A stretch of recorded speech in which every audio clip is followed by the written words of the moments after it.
ጣራ ላይ ሆነህ ነው የምትቀሰቅሰው ገብቷል ከተማው ማለት ነው ከዛ ይዤ ምን ላደርግ የምትለት እሱ እዛ እየቀሰቀሰ ነው እኔ ወጣሁ ያለ ያሳዩት ያለ አንድ ሰው ከታች መጣና ፍልጥ ይዟል እሺ ፍልጥ ይዟል ከዛ ሳይ እንደዚህ አይደሉ በቃ እኔ ጋር በቃ መታገል ጀመረ እኔን አልፎ ያንኛው እየቀሰቀሰ ነው ምን እንደተፈጠረ አያውቅም ከህይወት ሲል ጀርባውን አለ ጀርባውን ሳይል በስተጀርባ ሳይል ከህይወት ሲል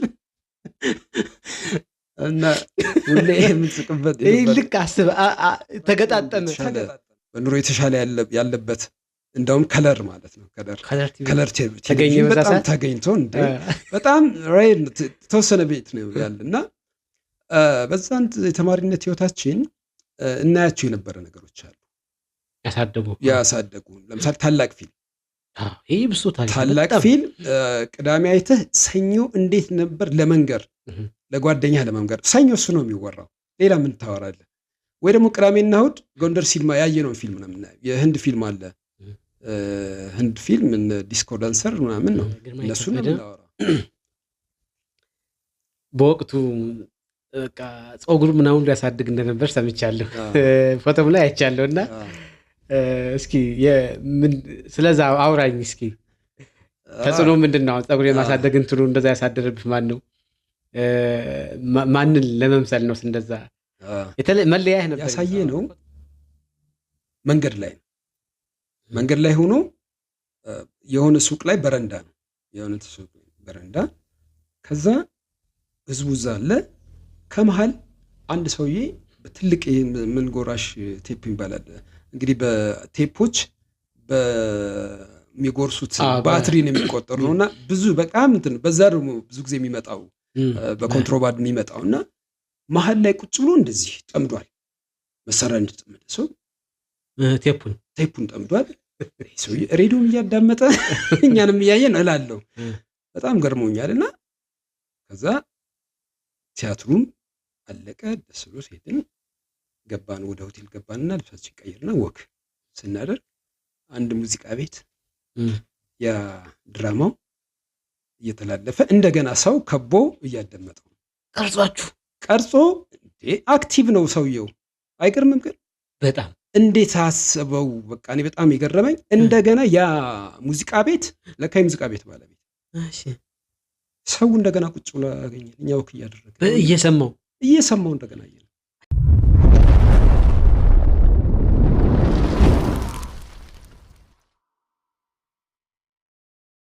ሰላም ተመልካቾቻችን እንዴት አላችሁ የተከበራችሁ የዚህ ቻናል ተከታዮቻችን ሳምንቱን ጠብቀን አዲስ እንግዳ ይዘን መጥተናል በጎንደር ከተማችን ውስጥ በቲያትር በኪነ ጥበብ እንቅስቃሴ ደግሞ ራሱን ችሎ አንድ ትልቅ ጉልህ አሻራ ያስቀመጠ እንግዳ ነው ይዤላችሁ የመጣው ዛሬ ግርማይ ከበደ ይባላል ብዙዎቻችን እናውቀዋለን በከተማችን ውስጥ ሁለት መጽሐፍቶች አሉት ታሽጓልና እኛ የሽግግር ልጆች የሚሉ መጽሐፍቶች አሉት ከዛ በተረፈ ደግሞ ከተማችን ላይ በተለያዩ የቲያትር እንቅስቃሴዎች በ80ዎቹና በ90ዎቹ ውስጥ ብዙ የቲያትር እንቅስቃሴዎች ተሰርቷል በዛ ውስጥ እንግዲህ ወደ 15 የሚሆኑ ቲያትሮች አሉት እነዛን ማንስተን በሰፊው እናወራለን በወቅቱ ስለነበሩት ስለነ ዝባት ስለነ ዞብል ሼክስፒር ስለተባሉት የቲያትር ቡድን እንቅስቃሴ ከዛ ውስጥም አንዱ ማህበር ውስጥ ይሰራ ነበርና በዛ ማንስተን እናወራለን ሰፊ ጊዜ ይኖረናል ዛሬም ምንዝናናበት ውስጣችን ምናነሳበት ጎንደርም ምናይበት ጊዜ እንደሚሆን ተስፋ አደርጋለሁ ወሬ ያላብዛ ይሄንን ይመስላል ግርሜ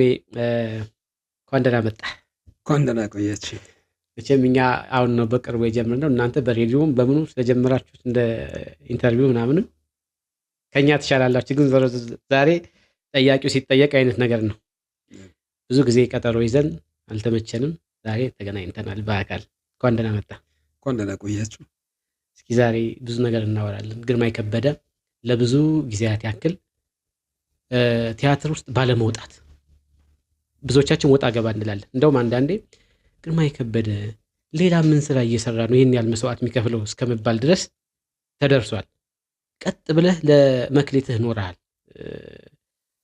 ምንድነው ሚስጥሩ ስለዚህ እስኪ እናንሳ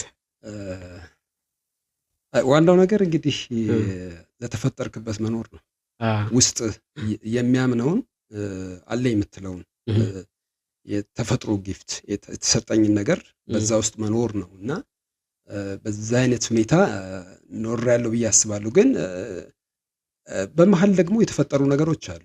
የተፈጠሩ ነገሮች ማለት እሱን ብቻ አልኖርኩም። ኦኬ ምን ነበር? ለመኖርም ብዬ ደግሞ የተለያየ አይነት ስራዎች ላይ ነበርኩ። ንግድ ውስጥ ነበርኩ፣ በሆቴል ስራ ውስጥም ነበርኩ።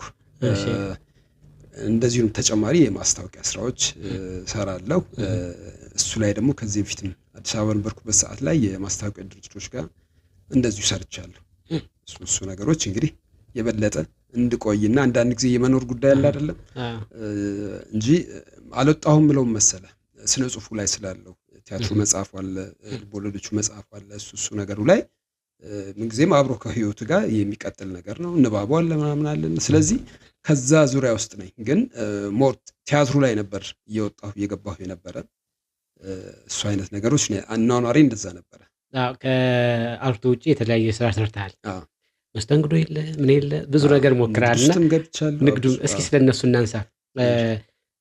መስተንግዶ ውስጥ እያለ ይመስለኛል ወደ እንትን ስራውን በራሱ ወደ ህይወት አምጥተዋል፣ ወደ ቲያትር አድርገዋል። ለምሳሌ ምንድነው ታጠናው ነበር ስራውን በሙሉና ለቲያትር እንዲረዳ ሁሉ አድርገው ነበር። ለምሳሌ እኔ የገረመኝ 21 አይነት ተስተናጋጅ ይመጣል ከሚል የትምህርት እንትን አንፃር ተረድተህ ያየህበት እንትን አለ። ያንን እስኪ ምንድነው የሰጠ ትምህርት መስተንግዶ በራሱ ምን መሰለህ? ብዙ ጊዜ እንትን ማንላቸው ነገሮች አሉ። በሳይንስ ነው ለኔ ብዙ እንትኖች ላይ የራሱ ሳይንሶች አሉ። ምክንያቱም አሁን የመስተንግዶ የሆቴል ኢንዱስትሪ ላይ ስትገባ ራሱ ሳይንሶች አሉ፣ የሚጠኑ ሳይንሶች። ስለዚህ እንግዶች ከስተመሮች እንግዲህ የተቀመጡ ወደ 21 ናቸው ነው እንደው አሁን ራሳቸው እና ትልቁ ነገር ለምሳሌ አንድ ከስተመር ይመጣል ወደ ሆቴል ወይም እዛ ሲመጣ የተለያየ ባህሪ ይዞ ይመጣል። ለምሳሌ አንዳንድ ሰው ትታዘዘዋለህ። ከታዘዝከው በኋላ እንድታወራው ይፈልጋል። ምናልባት ቤቱ የመጣው የሆነ ችግር ሊኖር ይችላል። ብሶቱን ሊያወራ አጋጥሞኛል እንደዚህ አይነት ነገሮች። ሁለተኛው ነገር ደግሞ ምንም እንትን ማለት ይፈልጋል፣ ይታዘዛል። የሚፈልገውን ብቻ ነው ይጠቀማል፣ ብቻውን መሆን ይፈልጋል። ሌላው ደግሞ በትልቁ ነገር ይበሳጫል፣ ሰበብ የሚፈልግ ሰው አለ። እንዲህ አይነቶች አሉ። ገብተዋል። እነዛን እንግዲህ እኔ 1 ዓመት ነው የተማርኩት ሳይንሱ። እነዚህ ደግሞ ለአርቱ በጣም እንትን ናቸው። ስትማረው የመስተንግዶ የኬተሪንግ ስትማር ምንድነው መሰለህ አጠቃላይ ያለውን ነገር ትማራለህ። ሳይንሱ ምንድነው? ሁለተኛ ነገር ደግሞ ማስተናገድ ማለት ምንድነው?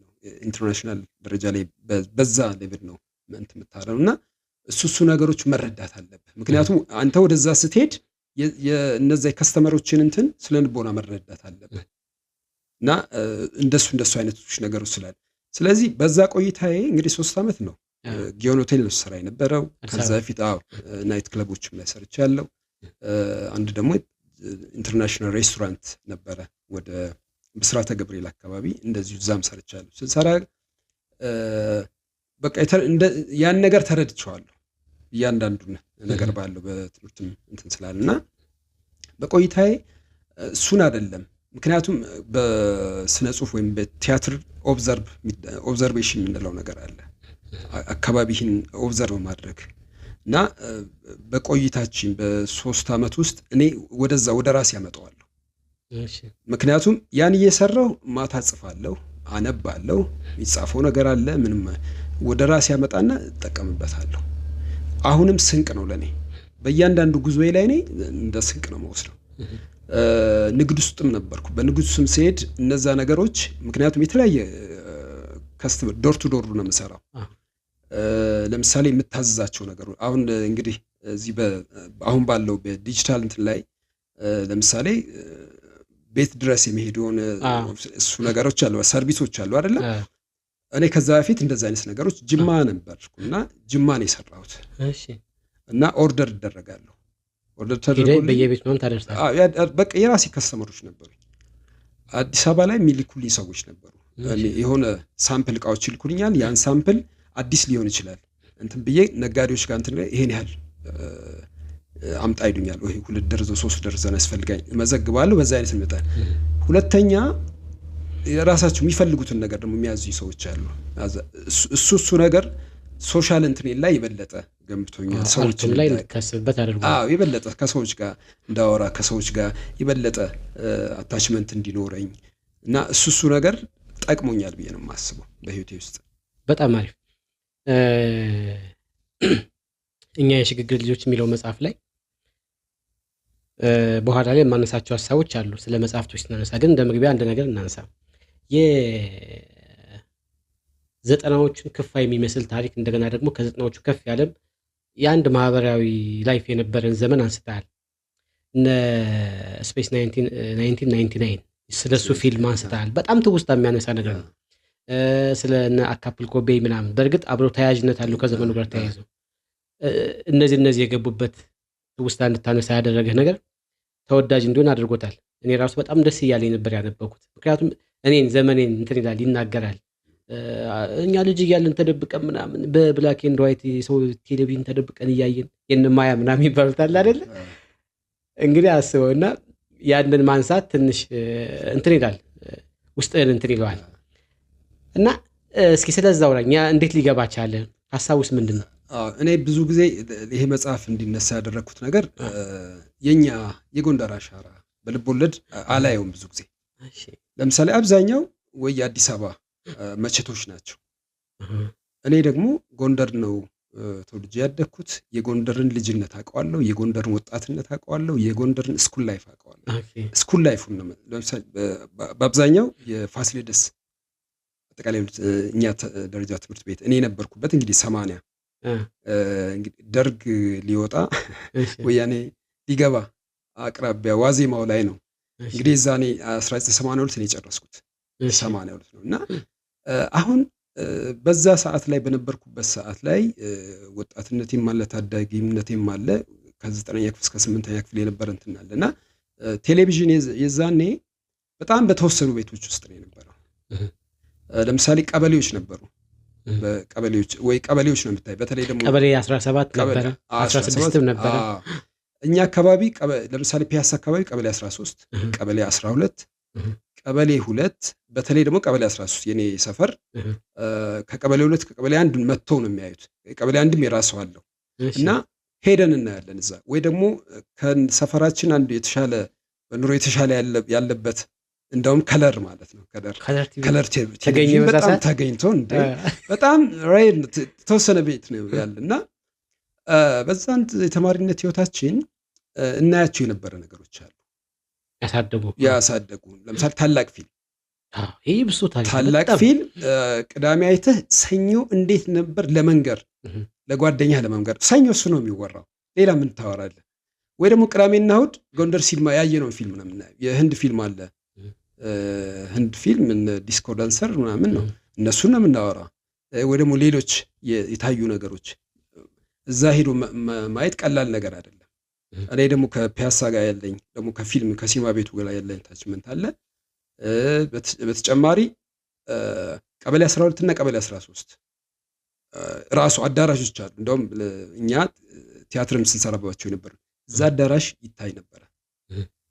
ስለዚህ አሁን ያ ስፔስ 99 የሚለው እንትን ፊልም አሁን ታሪኩ እዛ አካባቢ ያለ የሚያጠነጥ ነው። ያን ስሜቶችን አውቃቸዋለሁ።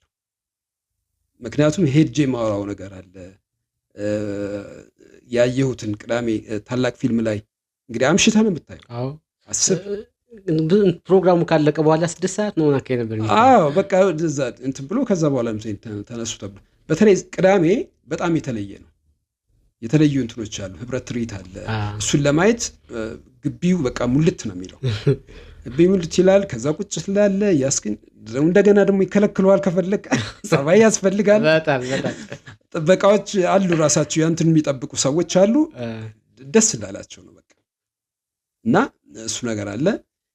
እሱ ህይወት አለ። እሱን አለ። ከዛ የተማሪነት ህይወቴ ነው። እኔ ተማሪ ቤት በነበርኩበት ሰዓት ላይ የነበረው ምክንያቱም ደርግ ታይም ነው የዛኔ ብዙ ወጣቶች ሄደው እኛን የቀረን ማለት ይቻላል። እኛ እንግዲህ ገና እንግዲህ በ17 16 ዓመት እንደዛ 17 ዓመታችን ወይ 10 እንደዛ ነው እና ወደ መጨረሻ ሄደው ወጣቶች ሄደው በጣም ትንሽ ልጆች ነው የቀረነው። ማለት ታዳጊ ነው። ወጣቶች የሚባል ወጣትና ኢሴማ የሚባል ማለት አዮማና ኢሴማ ይባላል። የሴቶች ምናምን እንደዚህ እንትን ብትለው ነገር አለ። ከዛ በወጣቶች እንትን ስላልነበረ አብዛኛው ስለሄደው ወይ ደግሞ ሸሽቶ ሄዷል። ያን ፈርቶ ደግሞ ወደ ውጭ ሄዷል።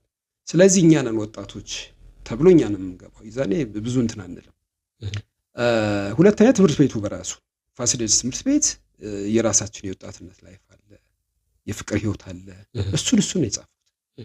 እነዛ ነገሮች በጣም የሚገርምህ ነገር ብዙ ጊዜ የሚመልሱ ይመሰለ አብረኝ የተማሩ ልጆች ወይ ውጭ ሀገር ወይ ሌላ ሀገር መጥተው ሳገኛቸው ምናወራው እሱ ለሚወራውን ነገር ለምን አልጽፈውም ነው። አዎ እንደዚህ ያሳልፈ ምናምን ያለ ሰው ያነሳል እና እነዛ አንዳንድ ነገሮች መነሻዎቹ እውነቶች አሉበት። የሆነ ምንጭራቸው ነገሮች አለ አይደለ? የተወሰነ ጫር የሚያደርግ ነገር እነሱ ናቸው እዚህ ውስጥ ያሉ የተፈጸሙ የሆኑ ታሪኮች ግን አለው የምታለብሳቸው ነገሮች እነሱ ነገሮችን ይዘን ነው እንግዲህ ወደዚህ ያመጣ ነው ማለት ነው። በጣም አሪፍ ደስ ይላል። እስኪ ውልደት እድገት የት አካባቢ ነው? በግርማይ ከበደ ህይወት ውስጥ ያሉትን የጎንደር ትውስታዎችን ደግሞ አብረን እናንሳና ግርማይ የተወለደ የታደገ የሚለውን እንይ እስኪ።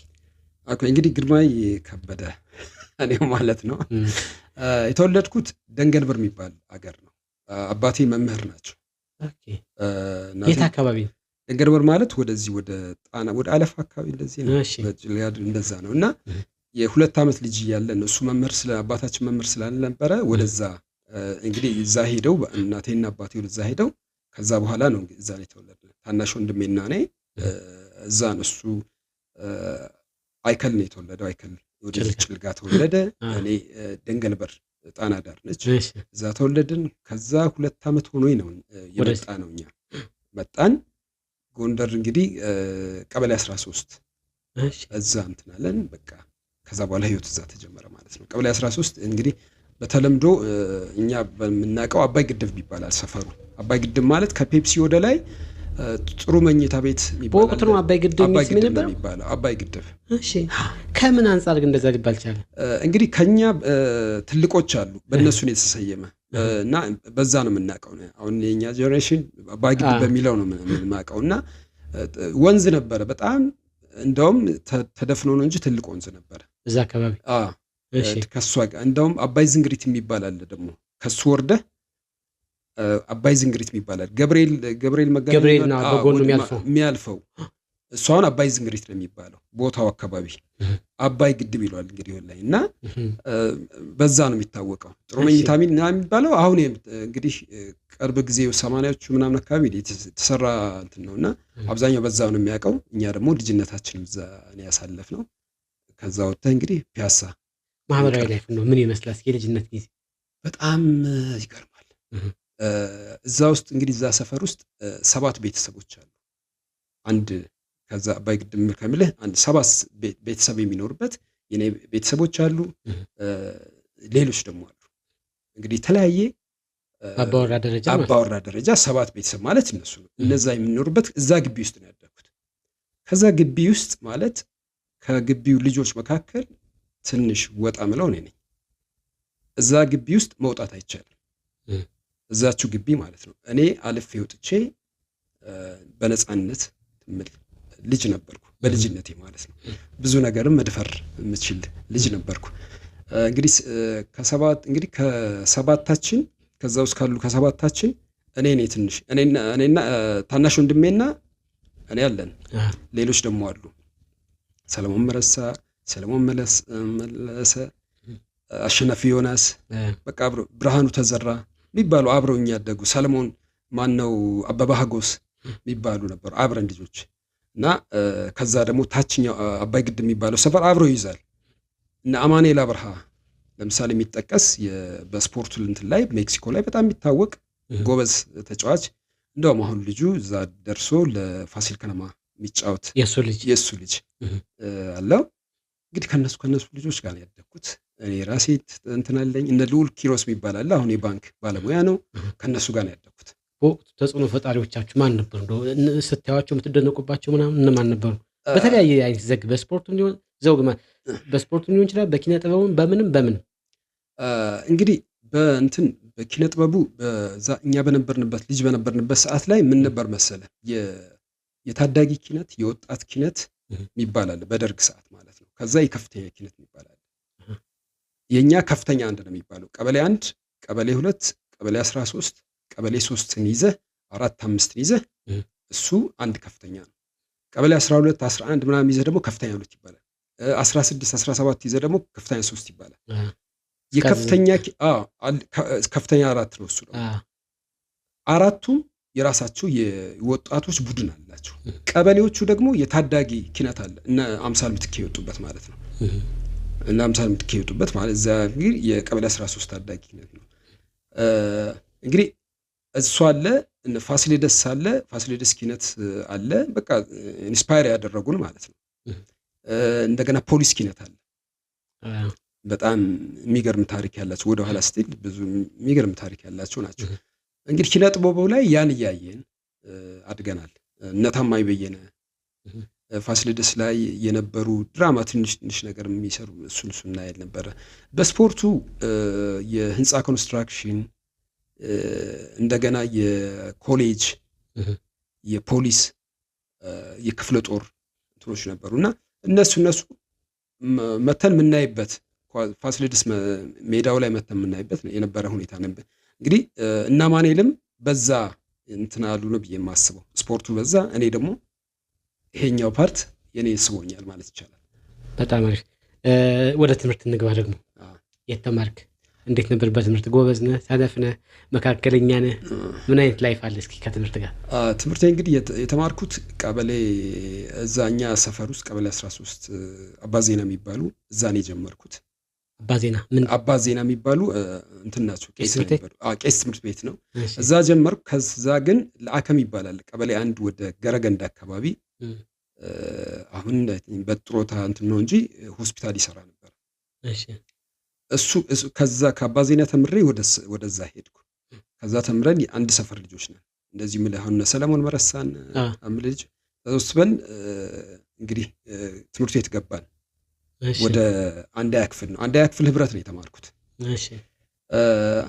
ያው ትንሽ ጨዋታ እወዳለሁ። በተለይ የመጀመሪያው እንትኑ ላይ እንትን አልነበርኩ ጨዋታ ወዳጅ። በቃ በዛ እድሜ የልጅነት ባህሪም ነው እኮ በጣም የተለየ ነኝ። ጨዋታ ምንም ነገር ገረፍ ምናምን ተቀጣጅ ነበር ማለት ነው። መቀጣቱ ላይ ነው። በተለይ ደግሞ ከፍ ብዬም ሄጄ ወንዝ ሄዶ መዋኘት በቃ እንትን የሚለኝ በጣምም አስቸጋሪ። ዛሬ ተገርፌ ነገር ለመሄድ ወደ ኋላ የማልል አስቸጋሪ ልጅ ነበርኩና በኋላ ግን ትንሽ ከፍ ስል ከ3ኛ ክፍል በኋላ ግን የራሴን እንትን ብዬ ትምህርቴም ጥሩ ነበር፣ ተረጋጋው። ከዛ ደግሞ የስነ ጽሁፍም ጉዳይ አለ፣ ንባብ ላይ ገባሁ። በተለይ ትልቅ አስተዋጽኦ ያደረገልኝ የጎንደር ስንተኛ ክፍል ነው አሁን የንባብ እንትን? የንባብ 4 እዛ 4 እና 5 ላይ ጥሩ እንትን ነበረኝ። ትልቁ አስተዋጽኦ መሰል አባቴ እሱም ያነባል መምህር ነበረ። ፋሲሌደስ እዚህ ሰርድ ያስተምር ነበርና በእንትን ጊዜ ቀዳማዊ ኃይለ ሥላሴ ያሳትሟቸው የነበሩት እነ ከበደ ሚካኤል መጽሐፍ ነበር እዚህ ታሽጎና ከዛ ላይ መምህራኖቹ ተሰጣቸው። እኛ ቤት ውስጥ ነበረ የነ ከበደ ሚካኤል መጽሐፎች ሁሉ ነበሩ። ታላላቅ የዓለም ታሪኮች እንደዚህ የሚል ተረቶች ነበሩ። እነሱ በቅርብ ማንበብ ያለው። ከዛ ላይብራሪ ነው ሄጄ በትክክል ከእንትን ይልቅ አብዛኛው ወደ እንትን የተሳብኩበት ማለት ነው። እንግዲህ 6 7 ሆኜ ትልቅ መጽሐፎችን ያነበብኩበት። 7ኛ ክፍል የፍቅር እስከ መቃብር ያነበብኩት። ለመጀመሪያ ጊዜ ያነበብከው ልቦለድ ምንድን ነው? ረሳው ግን በብዛት የብርሃኑ ዘሪሁን የቆዩ እንትኖች አንብቤያለሁ። እነሱ ናቸው ብቻ።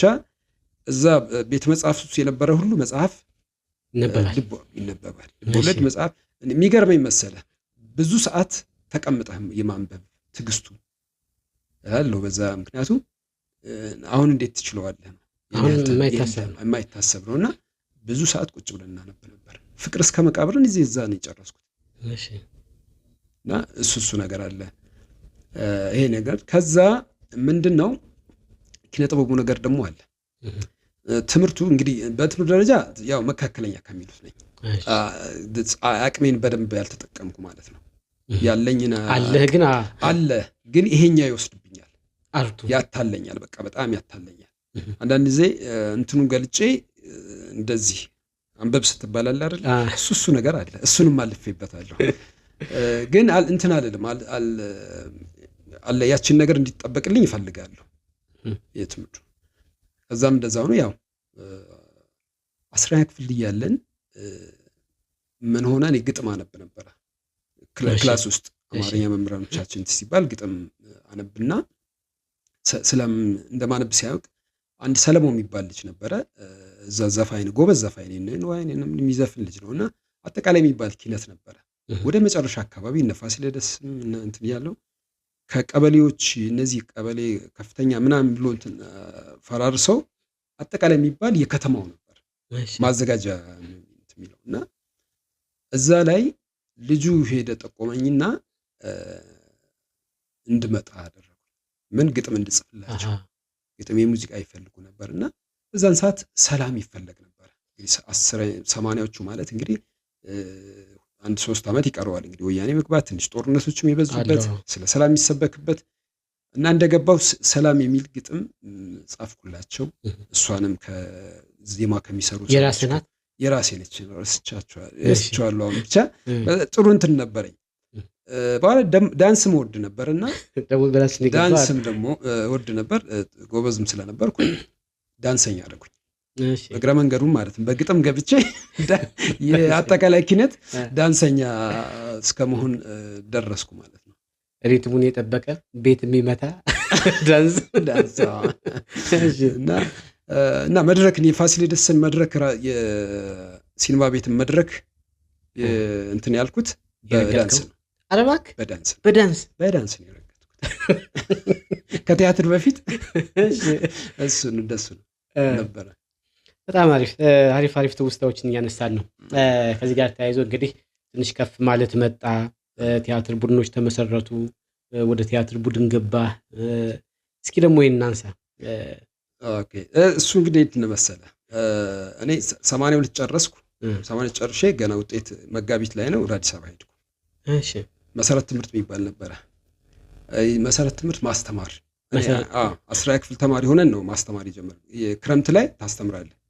በደርግ ሰዓት ማለት እናቶች አሉ፣ ትልቅ ሰዎች አሉ፣ ታስተምራለህ። እሱን 10ኛ ክፍልም አስተምሬያለሁ። ከዛ 12ኛ ስትጨርስ ማስተማር እንትኑ ነው አንዱ ግዴታ ነው። ከዛ ወደ ምን ይቀየርልኛል? ወደ አዲስ አበባ አጎቶቼም አክስቶቼም እዛ ስለነበሩ ወደ እነሱ ሄድኩ። እዛ ሄጄ እዛው ሳሪስ አካባቢ እዛ 57 ቀበሌ የሚባል ነው። እዛ እንትን አልኩ። እዚህ የተጻፈልኝን ይዤ መሄድ በጣም አስቸጋሪ ነበር። እንደው አንዱ ወደ ሆነ ከተማ ለመሄድ ኮሚሳሪያት የሚባል ጽፈት ቤት ነበር፣ መጻፍ አለበት ለመንቀሳቀስ የትም ቦታ መንቀሳቀስ ያችን ከተጻፈልኝ ካለ እንትናት እሺ ከተገኘ በቃ ሌላ ነው። አስጻፍኩ። ከዛ መንገድ የለም ተዘጋግቶ ነበር የሄድኩት በአውሮፕላን። እሺ የአውሮፕላኑ ዋጋ ስንት ነው ይመስላል? ወይ በዛ ሰዓት ለመገመት ከባድ ነው። 90 ብር በዛ ሰዓት በ90 ብር አውሮፕላን። መቼ ዓመተ ምህረት? እንግዲህ 82 መጋንት ነው ማለት በጣም ብዙ እኮ ነው። ብዙ ነው። የመኪና ቆይ ማን ከፈለልህ? ወላጆቼ ቤተሰቦቼ እኮ ምልህ አሁን ያ 90 ብር ማለት ነው በእርግጠኝነት በጣም ትልቅ ነገር እኮ ይገዛል። ትልቅ ነው። በቃ የዛኔ በመኪና መጓዝም ስለማንችል ቤተሰብ ያው እናቴ ነጋዴ ነች። ምግብ ቤት የራሱ ታዋቂ የሚታወቅ ወርቄ ምግብ ቤት የሚባል ፋሲል ሆቴል አካባቢ የሚታወቅ ምግብ ቤት አላት። ስለዚህ በቃ መሄድም ፈለኩ። ሌላው ነገር ደግሞ መሰለህ ትንሽ ወደ ጠፍቶ እንዳይሄድብኝ ምናምን የሚባል ነገር አለ። ጦርነቱ አለ። እሱም ብሔራዊ ውትድርናም ደግሞ በዛ ሰዓት 11ኛ ክፍል እያለሁ እንትን ብለው ነበር። በዛ ቀር ጓደኞቼ የሄዱ አጋጣሚ ሆነ እዛ ኪነቱ ላይ ስሰራ ስለነበረ በዛ ምክንያት ነው የቀረሁት። እንደዚህ አይነት አክቲቪቲ ካለ ትቀራለህ እና የዛኔ ምንድነው የሆነው አዲስ አበባ እንዴት እኔም ፈለኩት ወደ ሄድ። ከዛ ሄድና እዛ መሰረት ትምህርት ቤት እዛ እያስተማርኩ ምን ሆነ ክረምት ላይ አዲስ አበባ ወደ 5 ኪሎ አካባቢ ያለ የስፖርት ማዘውተሪያ እና እዛ ተለጥፎ አየሁ ብቻ የቲያትር ስልጠና። ቲያትሩ ቲያትርና የሚያሰለጥነው እንግዲህ ተስፋዬ ሲማ ነው። በጣም ትልቅ የመጀመሪያው ኢንስፓየር ያደረገኝ ሰው ጋር ነው የተገናኘው። እሺ ኢንስፓየር ያደረገኝ ሰው በተለይ ትወና ላይ እሱ ነው። እኔ መጽሐፍ ላይ ነው ማተኩረው የነበረ። በቃ ደራሲ መሆን እንትኑ ነው የነበር። ቲያትር ጽፌ ደራሲ በጣም የሚማርክበት ነው። በቃ ቲያትር ጽፌ ወደዛ ከመሄድ በፊት ቲያትር ጽፌ ያለው በደብተሬ ላይ በቃ በአንዲት ደብተር ላይ ጽፌ ያለው። ያቺ ቲያትሯ ወደኋላ እናወራታለን እንዴት እንደሆነች። ከዛ ጀመርኩ 3 ወር ነው ኮርሱ። እንግዲህ በጣም አዳራሹ ለነገራችን ሰፊ አዳራሽ ነው። ግጥም ነው የሚለው ወጣቱ ከዛ ሙሉ ማለት እና ከሳሪስ ተነስቼ 4 ኪሎ 5 ኪሎ አካባቢ እዛ ነው መሄድ አለብኝ። እሺ ቅድስተ ማርያም አካባቢ ማለት ነው። ያው ትራንስፖርት እንትን ይዤ እንደዛ ነው የምሄደው። ያንስ ወደ 2 ወር እንትን አልኩ። ጥሩ እንትን አለኝ።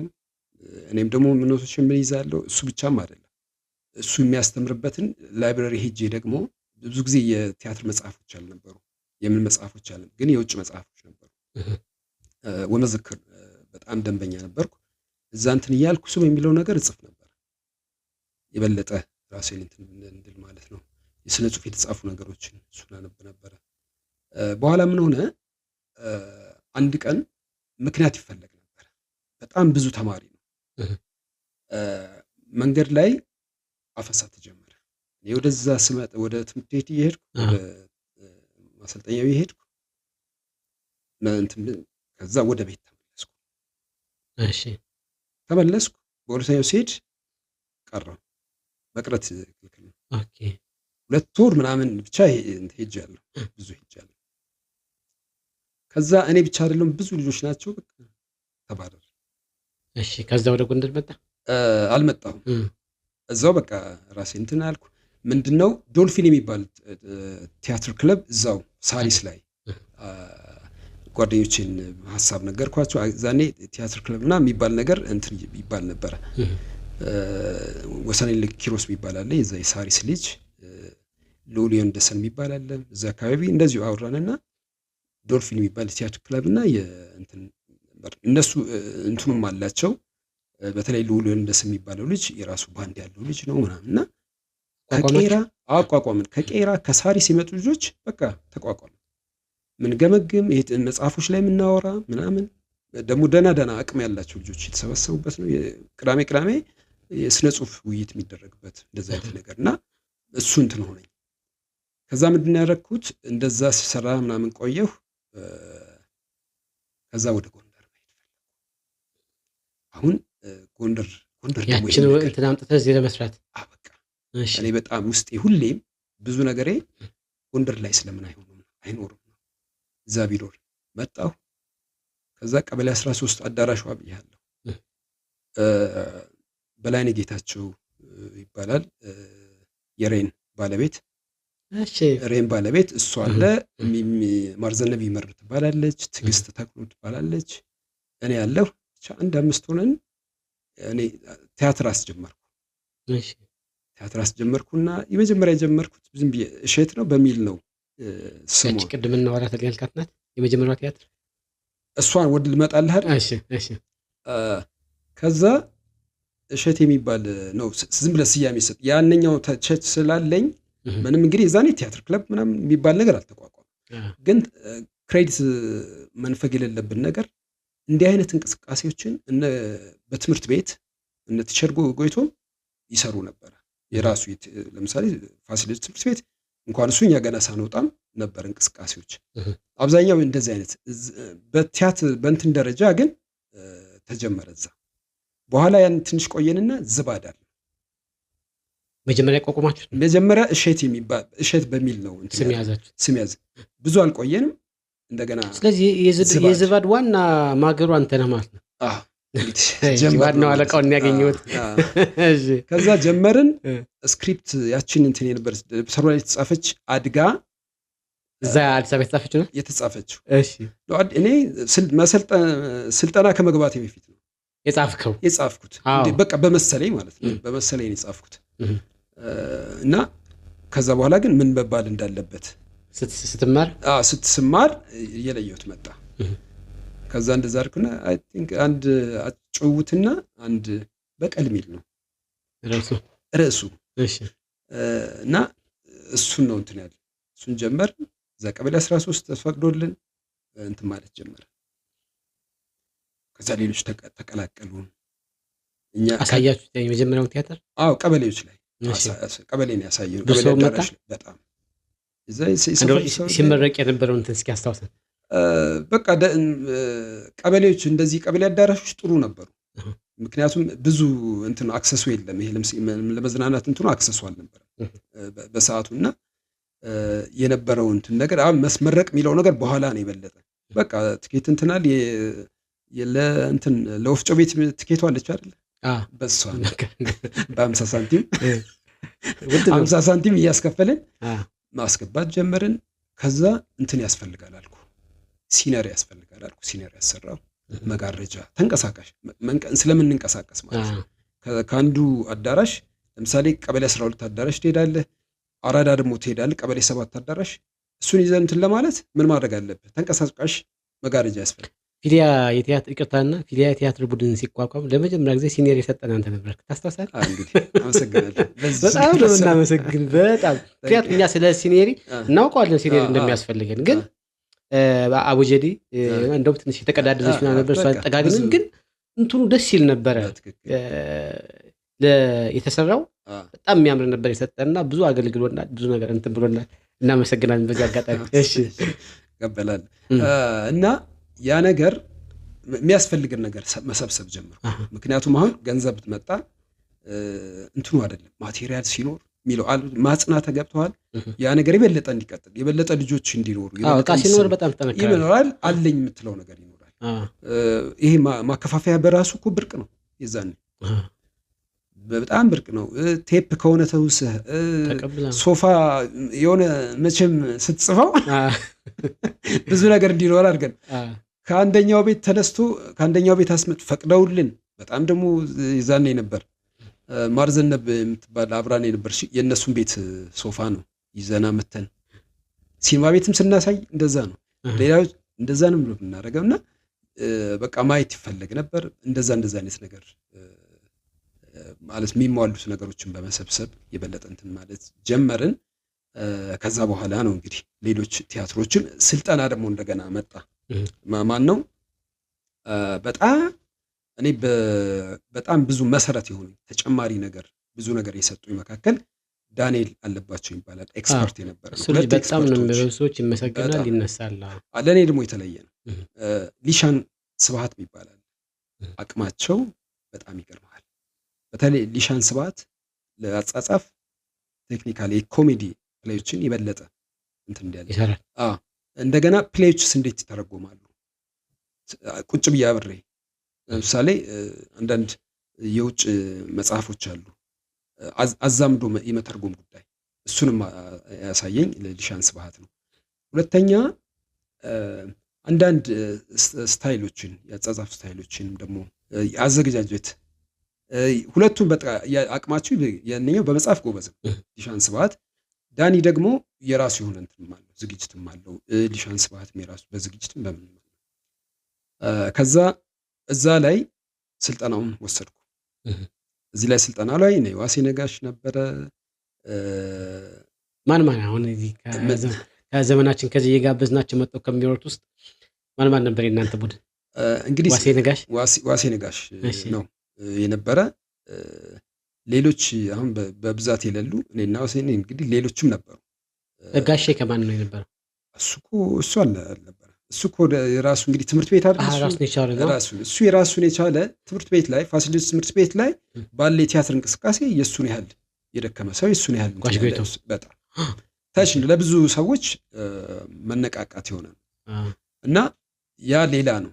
ከዛ እሱን እየሰራሁ እኔ ዝባድንም እንትን እያልኩት ነው። ስልጠናውንም እየወሰድኩ ክረምት ነው 84 ክረምት ላይ 1984 ክረምት ላይ ነው የተሰጠው። ከዛ ውስጥ ያለ ፋሲካ ፍሰካ ሲመረቅ ማለት ነው ስንመረቅ ያለ ፋሲካ ፍሰካ የሚል የሊሻን ስብሃትን ፕሌይ እኔና አያሳልህ ምለው ጓደኛ ያለ ሳልህ የሚባል ጓደኛችን ያረዳ ልጅ ነው። በጣም ጎበዝ ተዋናይ ነው። እነ ሰኢድ ኑርሴን ሰኢድ ሌላ ነው። ሰኢድ ሌላ ነው። እነሱ አሉ በጣም አብረው እንትን ካሉት መካከል። ከዛ ያለ ፋሲካ ፍሰካንና የፌዝ ዶክተር የጸጋዬ ገብረመድህን ትርጉም የሆነውን መድረክ ላይ ስቀርብ ሁለቱም ፕሌዮችን ነው ዋና ካራክተር ሆኜ የሰራሁት። እሺ እንትን ነው በጣም ወጣት አይደለ በቃ ለመስራት እንትኑ ፓሽኑ ስላለ በደንብ ያን እንግዲህ በዛ መድረቃት ላይ ሁለቱን ነው ሰርቼ የቀረብኩት። አልፋሲካ ፍሰካ በጣም ኮሜዲ ነው። እንትን ደግሞ ፋርስ ነው በቃ ፕሌዩ የጸጋዬ ገብረመድህን የሞሌር የሚባል ፈረንሳይ ደራሲ ነው። እሱን ተርጉሞ ነው እንግዲህ ብሔራዊ ቲያትር የታየ ነው። እነሱ አየህ ስክሪፕቶቹን ለመማሪያ ተብሎ ይሰጣቸው ነበር። እኔ በጣም የጠቀመኝ ስክሪፕቶችን በተለይ ዳኒ ብዙ ስክሪፕቶች ነበሩ የማንበቡ እንትን እድል ነበረኝ። እሱ የሚያመጣቸው ብዙዎችን እንትን ያለው እና ያ ነገር ለስክሪፕት አጻጻፊ በተለይ ደግሞ ዋን አክት ፕሌዮችን እንዴት መጻፍ እንዳለባቸው የሚለው ነገር ብዙ አገዘኝ ማለት ነው። እና ከዛም ስንት ሲባል አንደኛ ሆኜ ነው ውድድር ላይ እዛው ላይ በቃ እንግዲህ ስትመረቃል አይደል ቤስት ተብዬ ነው እንትን ያልኩት። ከዛ በኋላ በቃ ስባድንም የበለጠ እያጠነከር ነው ከዩት በስተጀርባ ነው። ከዛ በፊት ውድድር ነበረን ከዩት በስተጀርባ የሚባል አንድ ፕሌይ ፉል ሌንግዝ ፕሌይ ጻፍኩ። እሱንም ማሰራት ጀመርን።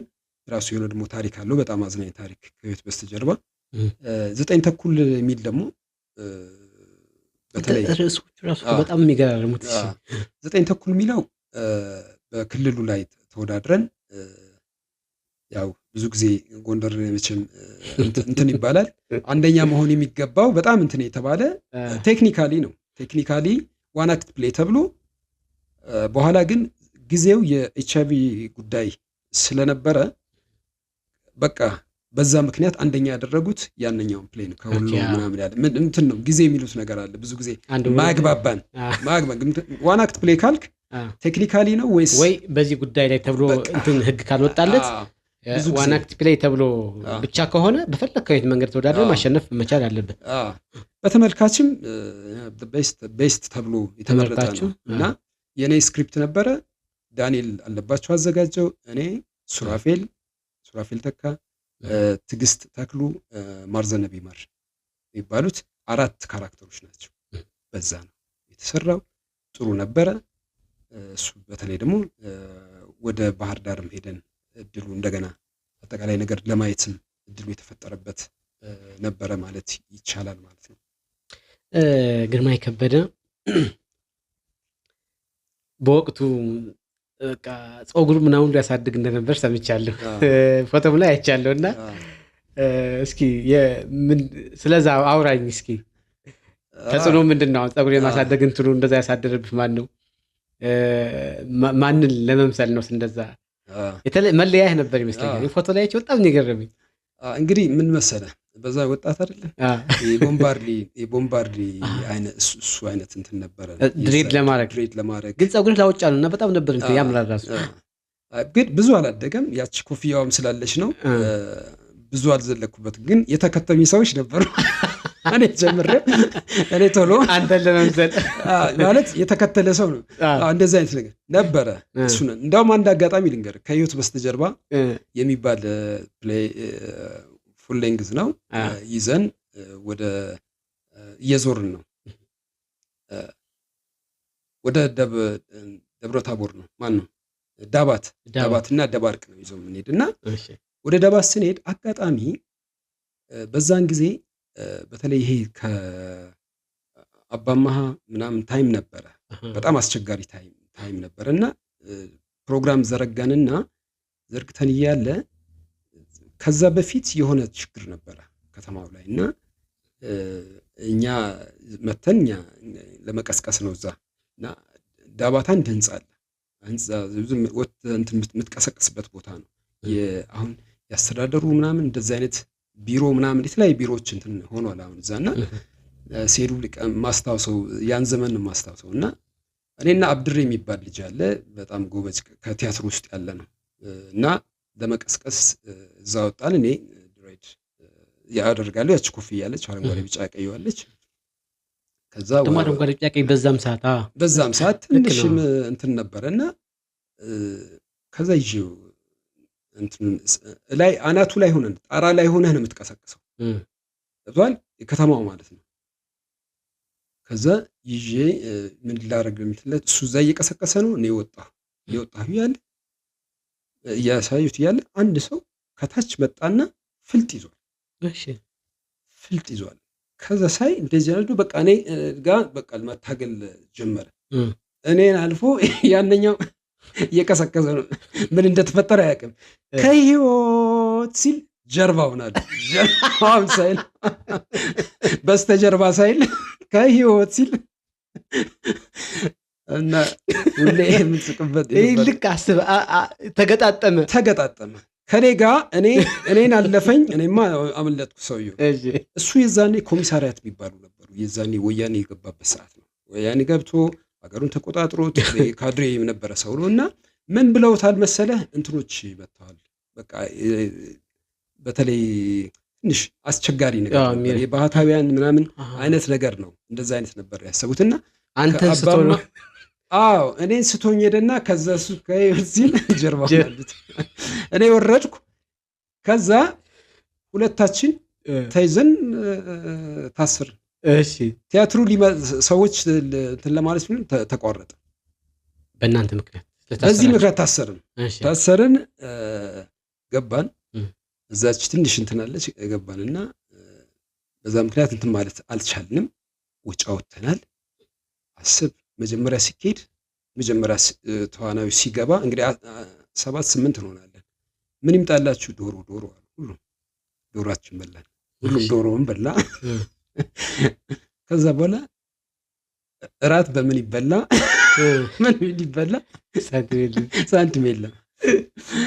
እንዴት ከየት ይምጣ ሳንቲም? በጣም የሚያስቸግር አስቸጋሪ። ምክንያቱም ይዘት መጣል የነበረውን ቲያትር እንደምታሳይ ነው የምታስበው። በዛ ምክንያት ተቋረጠ። በኋላ ሁኔታው ታየና እኛን ቃይ ሰላም ነው ተባለ። ሰው ዝም ብሎ በስሜት ነው እንደዛ አንዳንድ ጊዜ ለእንትኑ አደላሁም ይሏል አይደለም እንደዛ አይነት ሰው ነው። ከዛ አይተዋቸው እነዚህ ወጣቶች ናቸው የሚያድጉ ናቸው ምናምን ተብሎ ተወን። አሁን እንዴት በምንስ ልንሄድ እንችላለን? ስለዚህ መስራት አለብን። ወደ ደባርቅ ልሄድ ነው። በኋላ አንድ ጓደኛ ያለ እዚህ መድኃኒዓለም ልጅ ነው ስዩሜ ይባላል፣ ነፍሱን ይማረው። እሱን ሄጄ እዛ ይሰራ ነበረ። አንድ እዛም እንትን የምንልበት አንድ ምግብ ቤት አለ። እዛ በቃ እንትን ብለው ይብሉ አለልኝ። አሁን የጨነቀኝ እነዛን ልጆች ይዣለሁ። ስንት ናቸው? 7 እንግዲህ እስከ እንትኑ ሌላ እስከ አጠቃላይ ሌላ የሚሰራው አለ አይደለም የሚያጅብም አለ። ወደ 10 ምናምን እንሆናለን። ከዛን እንድንበላ ተደረገ። በላን አደርን። ቁርሳችንን እንትን ማለት እንግዲህ የአልጋ ሁሉ ሂሳብ እኮ አለብን። ከዛ በመነገታው እንትን አለን እንደገና ማስታወቂያው ተባለ። መቀስቀስም ጀመርን። መጣ 8 ሰዓት ላይ ነው ፕሮግራሙ። ህዝቡ መጣ፣ ማሳየት ጀመርን። ግን ማደር አልፈለግንም። በቃ ቶሎ ወደ እንትን ሄድን፣ ወደ ደባርቅ ሄድን። ደባርቅም ጥሩ ገጠመን፣ ሰራን፣ ተመለስን። ከዛ በኋላ ያን ይዘን ደግሞ የሆነ ጤና ጥበቃ ደግሞ ስራም ሰራን። ብቻ ወጪውን ነው የሚሸፍንልን፣ ታተርፈው ነገር አይኖርም። ከዛ ወደ ባህር ዳር ደግሞ መሄድ ፈለግን። ባህር ዳር መሄድ ፈልገን ምን ሆነ? ብር የለም። አጋጣሚ አንድ ስራ ሰራንና የጤና ጥበቃ ስራ ከጤና ጥበቃ ጋር ብዙ ጊዜ ስራ እንሰራ ነበረ። ጻፍና ሰራን። 500 ብር ሽልማቱ 500 ብር ነች። እሺ ያችን 500 ብር ይዘን ባህር ዳር ሄዳችሁ ቲያትርን ለማሳየት? አዎ ብዙ ሰው ነው ይዤ ሄድኩት። ስንት ሰው? በቃ ብዙ ሰው ሄዷል። 10 ምናምን ሰው ሄዷል። በ500 ብር በ500 ብር ትራንስፖርቱን ትላለህ። ግን በጣም የሚገርም ነገር የጎንደርና የባህር ዳር ልጆች በተለይ አርቱ ያሉ ልጆች ወዳጅነታችን የተለየ ነው። ቀደም ብሎ የተገነባ እንትን ነገር አለን። በተለይ እኔና ሱራፌል ከነጊዮን ጋር ያለን አታችመንት ከነ ልዑል ተፈሪ ጋር ያለን አታችመንት የተለየ ነበር እና ልዑል ተፈሪ ቤት ነው የምናድረው። ተዘጋጅቶልን እነሱ እናድራለን። የምግብ ብቻ ነው የምንለው እና አንድ ዋናው ስሩር ይባላል። ነፍሱን ይማረው፣ አሁን በህይወት የለም። በጣም ጎበዝ ተዋናይ ነው። አንዳንድ ጊዜ ያለ መክሊት ሌላ ነገር ላይ ስትገኝ እኔ በጣም እንትን የሚለኝ ልጅ ነው። በጣም አቅም ያለው ልጅ ነው። ረዳት ነበረ፣ የአውቶቡስ ረዳት ነበረ። በቃ እንደሚመጣ እናውቃለን። ወደ ወረታ ወደ ምናምን አካባቢ እና እኔ ወደ እንትን ላይ ስለሆንኩ ወደ ደብረ ታቦር ስለሆንኩ ከዛ ወረታ ደርሼ ስንመለስ ደብረ ታቦር ወረታ ወርጄ ወደ ባህር ዳር መጣለሁ እዚህ ሰዓት ላይ ምናምን ብሎናል። በቃ እንደሚመጣ እርግጠኛ ሆናል። ቅስቀሳ ተቀስቅሷል። ምን ብሏል ደግሞ ሌላው እንግዲህ ከህይወት በስተጀርባ በቃ ብዙ እንትን የነበረው ነውና እሱን በቃ እርግጠኛ ነኝ እንደሚመጣ። ዋናው ደግሞ በቃ ቲያትሩን በጣም የሚያሳምረው ደግሞ እሱ ነው። ከዛ አሁን በጣም ሰዓቱ ይሄን 10 ሰዓቱ 10 ተኩል 11 ሰዓት ይደርሳል። እንግዲህ ማታ አይደል የሚታየው። በቃ ትኬት ተቆርጧል። ምን ብሏል? በቃ ሁሉ ለማየት ሁሉም ዝግጁ ነው። ያቺ እንትኗ የወፍጮ ቤቷ እንትን አለች። እሷን አጣት መረሳት የለባትም። እሷ ነች ትኬት። እሷን እንትናል ሰጠናቸው፣ ገቡ። አሁን በጣም 11 ሰዓት ምናምን ሲል እየጨነቀ መጣ። ከዛ ከሱ ጋር የድሮ ፍቅረኛ ሆና የምትሰራው ቴነሽ በቀለ ትባላለች። እስኪ ሰኢድ አለ፣ ሰኢድ የምታውቀው ከሆነ እሱ ልሞክራል። ረዳት አዘጋጅ ነበር። እኔ ልሞክረው አለ እና አብሮን ሲል ያ ልጅ ነው የሚታያት። እንደሱ ሊሆንላት በቃ እንሞክረውት ብለው ማለት ነው። እሱ ባይመጣ እንኳን እናስቀጥሏል። ተዘጋጅቷል እኮ ተመልካች ሲል ኧረ ተውኝ አለች። በቃ ያለችበት ስሜት እስካሁን አይረሳኝም። አልመጣለ በቃ ልጁ አቅሙን ልነግርህ አልችልም። ነፍስ ነው የሚዘራበት ብላይ ከዛ አልን ምን ማድረግ ይቻላል? በጣም ተጨናነቅ። እስኪ አንድ ጊዜ አልኳቸው። አንድ ጊዜ አልኩና ዝም ብዬ ማሰብ ጀመርኩ። እዛ የባህር ዳር ልጆቹን ተጨነቁ እንደኛ ምን ማድረግ ሰው ገብቷል። ከዛ እንደዚህ ነው። ከዛ መጨረሻ ላይ ፕሮሎግ አለ የቲያትሩ የመጀመሪያ እንትን ምትላት አለ። ፕሮሎግ ቅድመ ትዕይንት አለ። አሁን ምንድነው ቅድመ ትዕይንቷን እሱ ከዛ በኋላ ነው የሚገባው። ቅድመ ትዕይንቷን አሳይተን የሆነ ነገር መፍጠር አለብን አልኳቸው። ባልቦላውን እናጠፋዋለን የሆነ ነገር እንደተፈጠረ አድርገን ምናምን ብያለሁ። ያጠፋል ነው። ኦኬ ወደ ሲስተም ገባችሁ። እሺ በቃ ተነጋገርን። ከዛ እንዴት ነው የሚደረገው? አስጀመር ነው። እሱ እስኪገባ ድረስ ያለውና የሆነ ርብሽብሽ አደረጉት። ወጥተው አንድ አዳራሽ ነበረች ከሙሉዓለም ከመሰራቱ በፊት የነበረች አዳራሽ እዛው አካባቢ ነች። ሚረብሽ ጓደኞቻችን የባህር ዳር ልጆች ያዘው አራትፋው ያዘው ባልቦላው ምናምን አለ። በቃ ሁሉም እና ደነገጠ ሰው። ከዛ ጠፋ መራት። አሁን በሻማም ቢሆን አሳዩን አሉ። አይ እንግዲህ ያስብ ሳውንድ ደግሞ አለ፣ ሳውንድ ጉዳይም አለ። እንዴት ብሎ እንደዚህ ወጥቼ እንደዚህ አልኳቸው። ከዛ እንደገና ያችን ትኬቷን እሷን ትኬት ለእያንዳንዱ ማህተም እያደረግኩ መስጠት ጀመርኩ።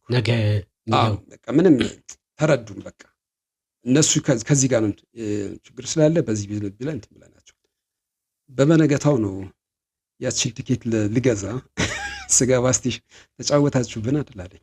ማንኛ እዛ ስቴሽን ባለቤቱ። እሺ እሱም ሊያይ መጥቶ በኋላ በእኛ ጓደኞች ነግረውታል። እንዲህ ነው ሆኖ የታጠፈ ብሎት ነግሩታል። ከዛ መጣ ልጁ በጠዋቱ መጣ። በቃ እዛ አሳየን። እዛ ተጨማሪም ሰው መጣ። በደንብ አሳየነው። ጥሩ ጊዜ ማሳለፍን። ልጆችም ትልቁ ነገር እኔ አሁን ብዙ ጊዜ ልጆችን የፈታችሁበት መንገድ ይገርማል። በቃ እንደዛ ነው እና መዝናናት በቃ ደግሞ አለ ማዝናናት ልጆችን። ምክንያቱም ያ ገንዘብ ምንም እንትን ላይ ይችላል፣ ግን የሚዝናኑበትን ነገር ጣና ለምሳሌ ጣና አካባቢ ባለው ሁኔታ የባህር ዳር ሁኔታ አይቶ ማያውቅ ሰው በዛን ሰዓት እንግዲህ ወጥቶ ከቤተሰብ ወጥቶ መሄድም ትንሽ ከባድ ነው እና እድሉም እንደ አይነት ነገሮች ይፈጥርላቸዋል። የሆነ ነገር ተሰርቶ የሆነ መዝናኛዎች ነገር እንደሱ አይነት ነገር መፍጠር ልጆቹ የበለጠ ዘና እንዲያረጋቸው ዘና እንዲያሉ ብዙ ትዝታዎች አሁን እኔ እንደውም እኔ ጋር የሌለ ፎቶዎች እነዛ የፈጠርናቸው እንትኖች ናቸው። ጉዞዎቹ በተለይ ከጤና ጥበቃ ጋር የሰራናቸው በየወረዳዎቹ እየዞርን የሰራናቸው ትልቅ አጋጣሚዎች ነበሩና አሁንም ድረስ የሚወራው እሱ ነው ማለት። በጣም አሪፍ። እስኪ ጎንደር ላይ የነበረውን እናንሳ። ጎንደር ላይ ብዙ የቲያትር ገጠመኞች ይኖራሉ። እነ ጋሼም ነበሩ፣ እነ እሸቴ፣ እነ ወልደ አረጋይ እዚህ ፖድካስት አምጥቼ ኢንተርቪው ያደረግኳቸው በሙሉ ከእነሱ ጋርም ተያይዞ ብዙ ገጠመኝ ይኖራል በእናንተ የቲያትር ቡድን እንቅስቃሴ። እስኪ ስለዛ ደግሞ እናንሳ። ምን አይነት ገጠመኝ ነበረ? እንግዲህ ያለው ገጠመኝ እነዚህ የመድረክ ገጠመኞች ናቸው። ስንጓዝ የነበረ የተለየ የምለው አሁን እነዚህ ናቸው እንትኑ ላይ የሚያጋጥሙኝ በጣም የተለየ ብዬ መወስዳቸው እነሱ ናቸው። አዲስ አካባቢ ነው የምትሄደው። አንድ ነገር ልንገርህ፣ በጣም የተለየ አጋጣሚ ከምለው መተማ ሄድን። መተማ ከጤና ጥበቃ ጋር ነው እንግዳ ሚል አንድ ከኤችአይቪ ጋር በተያያዘ ሁኔታ የተሰራ ዋን አክት ፕሌይ ነው እና እሱን ይዘን ነው የሄድነው። እዛ አንድ ዶክተር ነበሩ፣ ዶክተር አበበ የሚባል በጣም ኢንተርቴን የሚወድ ሰው፣ ሰዎችንም ባለሙያዎችን በጣም ጥሩ ሁኔታ የሚይዝ ሰው ነበር እና ያ እንግዲህ አጠቃላይ ወረዳዎችን ለመዞር ነው እንደንትን ተወዳድረን ያሸንፍንበት ነው የኛ ተመርጦ ነው እንትን ያለው እና አሁን ወደዛ ስንሄድ ያሳየ ነው መንገድ ላይ ነው። መንገድ ላይ ሆኖ የሆነ ሱቅ ላይ በረንዳ ነው፣ የሆነ ሱቅ በረንዳ። ከዛ ህዝቡ እዛ አለ። ከመሃል አንድ ሰውዬ በትልቅ ምን ጎራሽ ቴፕ ይባላል እንግዲህ በቴፖች በሚጎርሱት ባትሪ ነው የሚቆጠሩ ነውና ብዙ በጣም እንትን በዛ ደግሞ ብዙ ጊዜ የሚመጣው በኮንትሮባንድ የሚመጣውና መሀል ላይ ቁጭ ብሎ እንደዚህ ጠምዷል። መሳሪያ እንደጠመደ ሰው ቴፑን ጠምዷል። ሰው ሬዲዮም እያዳመጠ እኛንም እያየን እላለሁ። በጣም ገርሞኛልና ከዛ ቲያትሩም አለቀ። ደስ ብሎ ሄድን፣ ገባን፣ ወደ ሆቴል ገባንና ልብሳችን ቀይርና ወክ ስናደርግ አንድ ሙዚቃ ቤት ያ ድራማው እየተላለፈ እንደገና ሰው ከቦ እያዳመጠው ቀርጾ አክቲቭ ነው ሰውየው። አይገርምም? ግን በጣም እንዴት አሰበው? በቃ እኔ በጣም የገረመኝ እንደገና ያ ሙዚቃ ቤት ለካ የሙዚቃ ቤት ባለቤት ሰው እንደገና ቁጭ ብሎ አገኘን። እኛ ወክ እያደረገ እየሰማው እንደገና አዩ ካሜራ ቢኖር ደግሞ እንዴት ሊሆን እንደሚችል አስበዋል። እና በጣም ከሚገርመኝ ነገሮች በቃ እሱ ነው የሚገርመኝ አጋጣሚ መካከል ይደንቃል። በጣም የሚገርመኝ ራሱ እሱ የተለየ አጋጣሚ እሱ ነው። እስኪ ሌላ እናንሳ። ከተማችን ላይ ከቲያትሩም ውጭ ቢሆን በማንኛውም የህይወት እንቅስቃሴ ውስጥ ያለ ገጠመኝ እስኪ እናንሳ። ያው እንግዲህ ብዙ ጊዜ ወጣትነት አስቸጋሪ ነው አይደል? ወጣት ስትሆን በየዘመኑ የራሱ እንትን ነገር አለና እንግዲህ የፀጉር ቁርጥ አለ። በእኛ ዘመን ጆንትራም አለ አይደል? ቫጂዮም አለ፣ ቫጂዮም ይባላል አለ እንደዛ። እና ሸዋረፈ የሚባል ነበሩ ፖሊሶች ወደ መጨረሻ አካባቢ እና ሸዋን በጣም ያስመረሩ ነው የሚባሉት። አዲስ አበባ ላይ በጣም እንትኖች ናቸው፣ ጎረምሶች ናቸው። በወጣትነታቸው ነው የገቡት ፖሊስ ምናምን እና ትንሽ አስቸግረው ነበርና ከዛ እንደሚባለው በተኗቸው። እንግዲህ ቢያንስ አንዳንዶቹ የቀረቡ ናቸው፣ በፈለገም እንትን ማለት የሚችሉ ነው እና ያንተን እንደዛ አይነት ነገር ማለት አይወዱም። በቃ ደስ አይላቸው። በቃ አንተ ዘንጠህ መሄድ እንግዲህ የተወሰኑትን ሰው ስላየሁ ነው እና ቁርጥ እንትንም እንትን ማለት ከባድ ነው በዛ ዘመን ማለት ነው። ፀጉር ቁርጥ ቫጆ የሚባል ነበር እንግዲህ ቢያጆ በኋላ የመጣ ቁርጥ ነው። ከተጫዋቹ በኋላ ነው። ከተጫዋቹ በኋላ ይሄ የብራዚሉን ተጫዋች ታኮኮ ነው ቁርጥ የመጣው። ከዛ ፓንክ ደግሞ ነበረ። አለ። ፓንክ ተማሪ ሆነን ነው ነበረ እና እንደዚህ ነው የምትቆረጣት። ያችን ፓንክን ትቆረጣታለህ ነው የምልህ። ሌላው ትምህርት ቤት ላይ የተለየ እንትን ካላልክ ትቆረጣለህ። እንትን አለ እሱም ከንጽህና ጋር በተያያዘ ሁኔታ ነው እና ጸጉር በራሱ የራሱ ሆነ እንግዲህ ዘመንህ ነው አይደለም? እሱ ዘመን አለ። እሱ ያን መከተል ትፈልጋለህ። እሱ ደግሞ የተለየ ነገር ደግሞ ካሳየህ ያው እንደ ድሩዬ የሚታይበት ሁኔታ ነበር። እሱም አለ። ሌላው የተለየ ነገር ባለባበስ ነው። ዩኒፎርምህን አንተ ኖርማሊ አሁን ልትለው ትችላለህ። በጣም ባያያዝ ደረጃ ዩኒፎርማቸውን የሆነ ዲዛይን የሚያደርጉት ልጆች ነበሩ። በተማሪነት ይተለትሉታል፣ የሆነ እንትን ያደርጉታል፣ ቀድ ጌጥ ያደርጉታል። እሷን ተማሪነት እንትን የሚል ከዛ ጽዳትስ ደግሞ በጣም የምትለያቸው ሰዎች አሉ። ከዚህ ውስጥ አንዱ ዋሴ ነጋሽ ነው። በጣም ዩኒፎርሙ ጽዳቱ እንትን ነገሩ በጣም የተለየ ነበረ። በጣም ሁለተኛ በዛ ዘመን ከምናደርጋቸው ጫማዎች አሁን ችግር የለም የጫማ ችግር። ከበረባሶ በኋላ የካራቴ ጫማ ይባላል። የዩኒፎርም ማላበሻችን የነበረ እሱ ነው። ካራቴ ጫማ ማለት እንግዲህ ደርሳችሁበት ከሆነ አላውቅም። በጣም እንትን ህፃን እያሉ የሆነ ልጅ አሰውትሮ የሚለብሳት ሶሏ በጣም ስስ ከቻይና እንትን ሌላው ጥቁር ነው። የዩኒፎርም ማላበሻችን በቃ እሷን ምክንያቱም ያን ለመግዛት ማትችል ሲሆን በበረባሶ ነው ያደግነው። ሰንደል ጫማ አለ። ሰንደል ጫማ የሀብታም ልጆች ነው ሊበለብሱት። በጣም የተለየ እንትን ካለለ እሷ ብርቅ ነች ለኛ እና ካለባበስም አለ። አንዳንድ ጊዜ ደግሞ ዩኒፎርምህን በቃ በውጭ የምትለብሰው ዩኒፎርምህን ነው ትምህርት ቤት እንደዚህ ሆኖ ደግሞ መከራን ያሳለፉ ልጆች እና ቢፈትን ነበር። ምክንያቱም የዛን ሰዓት ገቢም ብዙ አልነበረም፣ ደሞዝም ደግሞ እንትን ነው።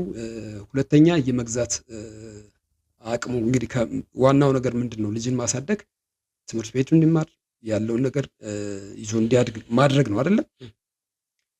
ግን እሱም አስቸጋሪ ነበር። አሁን እንደፈለግከው ለምሳሌ ሰልባጅ ምናምን አድርገህ ትለብሳለህ። የዛኔ እንደዛ አይነት ነገር አልነበረም፣ ግን የሚታለፍበት ነበር በዛ አይነት ሁኔታ። በረባሶ በተለይ ብዙ ነገር አሳልፈ። በረባሶ ምንለው ይሄ ገብሬ ጫማ አይደል? ገብሬ ጫማ ምንለው እዚህ ጋር ተያይዞ ጎንደር ላይ በጣም ይሄን ጫማ የሚሰሩት አካላት ነበሩ። ለምሳሌ በብዛት የሚነሱት ማን ነበረ? ከለለው እዛ ሄደ። በእንትን ነው የምንሄደው እኮ እኛ ዝም ብላ እኔ አሁን ጫማ ላሰራ ከሆነ ታጅቤ ነው የምሄደው። ትሄዳለህ? ታጅቤ ነው የምሄደው። እከሌ በቃ ያ ብርቅ የሚሰሩት እንትኑ ራሱ ቅርጹ በጣም ነበር የሚያምረው። ይሰራሉ። ሄደህ ተለክተህ ቀብድ ከፍለህ ምናምን እንደምትሄድ ወይ እዛ ቁጭ ብለህ የሚጨርሱ ይችላሉ። እዛ ቁጭ ብለህ ይጨርሳል። ቆይ ቶሎ መጨረስማ መቼ መጣ መሰለ?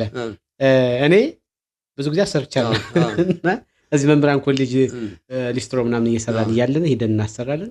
ምርጥ አይነት ስታይል ሁሉ መጥቶ ነበርና ዋጋ አለው ራሱ 5 ብር 2.50 ምናምን። እናንተ በወዱ ነው የመጣችሁ፣ እኛ በ75 ሳንቲም እኛ በወዱ እንዳቅማችን እና እንደዛ ነበረ። ትለካለህ፣ እግርን ትሰጣለህ፣ ጎማው ላይ ይቀመጣል። እንደዚህ ይቀረድዱትና ተለክተህ ምናምን ሂድ ትባላለህ። ወይ ነገ ትመጣለህ ወይ ከሰዓት መጣህ ቀሪውን ከፍለህ። እነሱ እንግዲህ እንትን ደንበኛ በዝቶባቸው፣ እኛ ግን ቁጭ ብለን ጠብቀን እዛው እንትን ብሎ ወዲያው ነው የሚሰሩት። በኋላማ እኮ ወዲያው ደግሞ መሆን ተጀመረ። ጋሽ ከሌ በጣም የብዙ በጣም ሰው ጫማ አያልቅም። ጫማው በጣም አልቅም እንዴ! በደንብ ነው እንጂ የሚገርምህ።